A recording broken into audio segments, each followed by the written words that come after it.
yaliandikwa ili kutufundisha sisi. Mambo haya yaliyoandikwa katika maandiko matakatifu yanayoitwa Biblia, ndio yaliandikwa ili kutufundisha sisi. Soma. Ili kwa saburi na faraja ndio ya maandiko tupate kuwa na tumaini. Ili kwa faraja ya maandiko tupate kuwa na tumaini. Na Mungu mwenye saburi ndio na faraja ndio awajalie kunia mamoja. Hapo katika kitabu cha Wakorintho wa kwanza sura ya 10 fungu la 11 pia. Kama maandiko haya tunayosoma Mungu ameyatoa yatufundishe. Ndio. Na hii ni sauti ya Mungu. Sasa wako watu wanaozalawa Biblia ni kitabu cha kawaida. Hao hawatasadiki habari zote zilizoandikwa katika kitabu kitakatifu. Lakini yeye atakaye sadiki atapata nafasi ya kuokoka. Bwana Yesu asifiwe. Amina. Bwana Yesu asifiwe. Amina. Neno fungu. Kitabu cha Wakorintho wa kwanza sura ya 10 fungu la 11. Sura ya 10 na fungu la 11. Ndio. Neno la Mungu linasema, Mungu anasema, basi mambo hayo ndio yaliwapata wao kwa jinsi ya mifano. Mambo yale yaliyotokea katika miji ya Ninawi yakaandikwa, yaliwapata wao kwa jinsi ya mifano. Yakaandikwa. Baadaye Mungu akaona haya yaandikwe, yaendelee kufundisha vizazi na vizazi. So, ili kutuonya sisi. Ili kutuonya sisi tuliofikiliwa na miisho ya zamani. Tuliofikiliwa na miisho ya zamani. Ndio. Kwamba mambo yote yaliyoandikwa katika kitabu kitakatifu yaliandikwa ili kwa njia ya mfano. Unaona hawa walikuwa hivi, lakini baada ya Mungu kuambia hivi wakawa hivi na Mungu akawasamehe. Ndio. Kuna mtu anaposikia neno la Mungu linamsihi anapaswa kufanya hatua kama ya wengine waliofanya, maana Mungu aliendelea kutunza ile habari na akaiandika ili wanadamu wote wapate kujifundisha namna ya kufanya kabisa. Bwana Yesu asifiwe. Amina. Kumbe nafasi ipo. Tumeendelea kujifundisha. Jana tulikuwa tuna somo linalosema hatima ya ulimwengu. Tukasoma kwamba dunia hii imewekwa akiba kwa ajili ya moto. Ndio.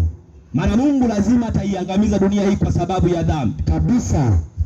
Ndio maana maandiko yanasema dunia hii mpaka sasa inalewalewa, inawayawaya kama mlevi. Ndio. Mzigo wa dhambi zake umeilemea. Na kwa sababu hiyo dunia itaanguka wala haitainuka. Maandiko yanasema hivyo. Ndio. Kitabu cha Isaya sura ya 24. Kitabu cha Isaya sura ya 24. Kitabu cha Isaya sura ya 24 nikupe fungu. Ndio. Isaya sura ya 24 anasema dunia inalewalewa. Anzia fungu la 3. Fungu la 3. Ndio. Ni Isaya sura ya 24 na fungu la 3. Ndio. Dunia hii ndio itafanywa tupu kabisa. Mungu anasema dunia hii itafanywa tupu kabisa. Na kuharibiwa kabisa. Na itaharibiwa kabisa. Maana Bwana amelena neno hilo. Maana Mungu amezungumza neno hilo. Fungu la 4. Ndio. Dunia inaomboleza. Anaona dunia sasa inaomboleza. Inazimia. Dunia inazimia. Anasema ndio. Ulimwengu unadhoofika. Ulimwengu unaendelea kudhoofika siku hadi siku. Unazimia. Watu wakuu wa dunia ndio wanadhoofika. Ndio. Tena dunia imetiwa unajisi kwa watu wanaoikaa. Kwa maana wameziasi sheria. Kwa sababu wanadamu wameasi sheria za Mungu. Wameibadili amri. Wamebadilisha utaratibu wa Mungu, wamebadilisha amri za Mungu. Wamelivunja agano la milele. Wamevunja agano la milele. Soma fungu la 20. Na fungu lile la 20 ndio neno la Mungu linasema. Soma fungu Isaya sura ya 24 fungu la 20. Na fungu la 20 neno la Mungu linasema. Ya 19. Dunia kuvunjika. Ndio. Inavunjika sana. Ndio. Dunia kupasuka. Ndio. Inapasuka sana. Ndio. Dunia kutikisika. Ndio. Imetikisika sana. Kama dunia inatikisika sana kwa sababu gani? Wanadamu wamevunja amri, wamevunja agano la milele. Ndio.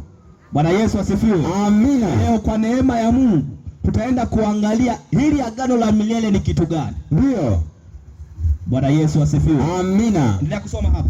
Fungu la 20. Ndio. Anaendelea kusema, ndio. Dunia inalewalewa kama mlevi. Sasa dunia inalewalewa kama mlevi. Nayo inawayawaya kama machela. Nayo inawayawaya kama machela, na mzigo wa dhambi zake, kwa sababu mzigo wa dhambi zake unailemea, nayo itaanguka. Kwa sababu ya dhambi za wanadamu, dunia imelemewa na dhambi, nayo itaanguka. Ndio. Bwana Yesu asifiwe. Amina. Bwana Yesu asifiwe. Amina. Sasa dunia lazima, kwa sababu imeendelea kuasi, watu wameendelea kufanya vitu vinavyomkasirisha Mungu, lazima dunia itaanguka. Ndio. Haya tumeangalia, Mungu ameyazungumza kupitia maandiko yake matakatifu, na ni lazima atatokea. Ndio. Ndio maana katika kitabu cha Ufunuo nasema, andika ya kwamba maneno haya ni hakika na kweli. Ndio. Maana Mungu anasema yeye sio mwanadamu hata seme uongo. Akisema jambo lazima atalifanya. Anasema ya kwamba katika kitabu cha Mathayo sura ya 5 fungu la 18, soma hapo haraka. Kitabu cha Mathayo sura ya 5 fungu la 18. Sura ile ya 5 na fungu la 18. Ndio. Kitabu cha Mathayo. Ndio. Sura ile ya 5 na fungu la 18 kitabu cha Mathayo. Kwa maana amini nawaambia, anatuambia hivi, jamani, aminini nawaambia. Ukisema neno amini, nasema kwa maana hakika nawaambia, mpaka mbingu na nchi zitakapoondoka yodi moja, yani yodi moja wala nukta moja ya Torati haitaondoka. Hakuna kitakachoondoka, hata yote Mungu aliyoyaandika atatimia yote. Basi mtu awaye yoyote atakayevunja amri moja katika hizi zilizo ndogo, ndio, na kuwafundisha watu hivyo, ndio, ataitwa mdogo. Bwana Yesu asifiwe. Amina. Kama hata mbingu na nchi zitakapoondoka, kila kitu kilichoandikwa katika Torati ya Mungu kitatimia. Ndio. Na ni dhahiri mambo yote yamezidi kutimia. Kumbe ni sisi kusikiliza, lazima tujifundishe kutii agizo la Mungu na kutii kile Mungu alichokiandika. Ndio. Bwana Yesu asifiwe. Amina. Katika siku ya leo tutaenda kuangalia jambo moja kwa ufupi, kujifundisha juu ya jambo hilo. Ndio. Maana ni moja ya mambo ambayo ulimwengu umekuwa ukitatanikiwa. Tutaenda kuangalia juu ya neno Sabato. Kabisa. Bwana Yesu asifiwe. Amina. Juu ya neno Sabato ni kitu gani? Na Sabato historia yake ikoje? Ndio. Na kwa nini sisi ni wa Sabato? Ndio. Bwana Yesu asifiwe. Amina. Maana ziko kawaida mbalimbali zilizoko duniani. Ndio. Yako maneno mengi yanayozungumzwa, lakini kwa sababu sisi tunaamini maandiko matakatifu na tunajifundisha kwamba hatuwezi kufanya jambo lolote ambalo wengine hawakulifanya, Mungu hakuliandika. Ndio. Tutaangalia maandiko matakatifu yanasemaje kuhusu jambo hili. Ndio. Bwana Yesu asifiwe. Amina. Katika jioni hii tutaangalia kuhusiana na Sabato. Kwa nini sisi ni wa Sabato? Kwa nini tunasali siku ya Jumamosi, tunapumzika siku ya Jumamosi na si kama wengine wanavyopumzika siku ya Jumapili? Kabisa. Na je, kati ya mtu anayepumzika Jumamosi na anayepumzika Jumapili, ni nani ambaye anamtukuza Mungu? Ndio.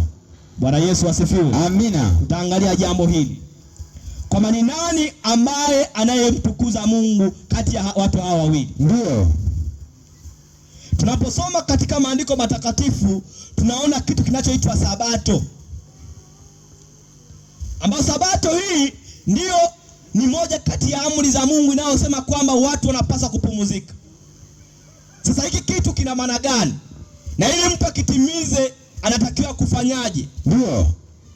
Bwana Yesu asifiwe. Amina. Nisomee kitabu cha Kutoka sura ya 20 kuanzia fungu la 8 kuendelea. Kitabu cha Kutoka sura ya 20 na fungu la 8. Katika mlolongo wa amri za Mungu. Ndio. Ukishasoma amri ya kwanza, amri ya pili, amri ya tatu, katika amri ya 4 utakutana na kitu cha namna hii. Ndio. Kwa maana amri ya kwanza inamwagiza mwanadamu ya kwamba usiwe na miungu mingine ila Mungu wa mbinguni tu aliyeumba mbingu na nchi. Kabisa. Amri ya pili inamwagiza mwanadamu ya kwamba asijifanyie sanamu ya kuchonga wala mfano wa kitu chochote kilichoko juu mbinguni au chini baharini, chochote kile au kitu chochote kilichoko juu, asije akakisujudia wala kukitumikia. Hiyo ni amri ya pili. Amri ya tatu inamwambia mwanadamu asilitaje bure jina la Bwana Mungu. Bwana Yesu asifiwe. Amina.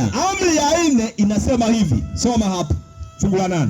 Ikumbuke siku ya Sabato uitakase. Kwamba ikumbuke siku ya Sabato uitakase. Siku 6 fanya kazi. Kwamba binadamu anaagizwa siku 6 fanya kazi. Utende mambo yako yote. Ufanye mambo yako yote. Lakini siku ya 7. Lakini siku ya 7 ni Sabato ya Bwana Mungu wako. Hiyo ni Sabato ya Bwana Mungu wako. Siku hiyo usifanye kazi yoyote. Haupaswi kufanya kazi yoyote, wewe wala mwana wako wala binti yako wala mtumwa wako wala mjakazi wako wala mnyama wako wa kufuga, wala ikiwa una ng'ombe zinazoweza kulima zisifanye kazi katika siku hiyo. Ndio. Soma. Wala mgeni aliye ndani ya malango yako. Ikiwa ni mgeni amekuja kutembelea asifanye kazi. Soma. Maana kwa siku 6. Kwa sababu kwa siku 6 Bwana alifanya mbingu na nchi.